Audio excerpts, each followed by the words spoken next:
Seorang tentara Israel mendapatkan perawatan intensif di rumah sakit seusai pertempuran sengit dengan Hamas di perbatasan Mesir. Ia menangis terseduh-seduh mengatakan melawan hantu.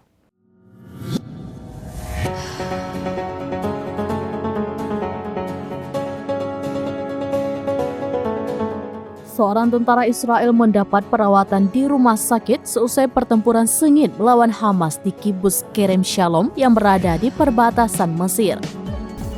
Menurut pengakuannya, ia seperti melawan hantu dalam peperangan dengan militan Palestina tersebut.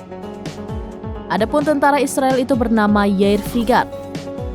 Ia terluka seusai melakukan pertempuran di Kibbutz Kerem Shalom. Seusai pertempuran tersebut, Yair Figar mendapat perawatan intensif di ruang gawat darurat. Bahkan terlihat sejumlah alat medis terpasang di tubuhnya. Dalam pernyataannya, ia menceritakan pertempuran sengit dengan Hamas. Ia mengaku seolah melawan hantu dalam pertempuran tersebut. Yair Figar pun merengek meminta diselamatkan dari neraka. Sementara diketahui sebelumnya Hamas telah menyerbu 6 pangkalan militer. Di antaranya Erez, Nahal Oz, Kibbutz Be'eri, Reim, Sufa, dan Kibbutz Kerem Shalom.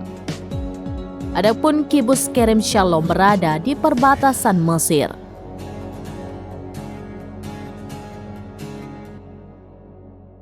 Demikian informasi terkini Syederalun. Saksikan terus beragam informasi lainnya. Jangan lupa like dan share seluruh akun serampines.com.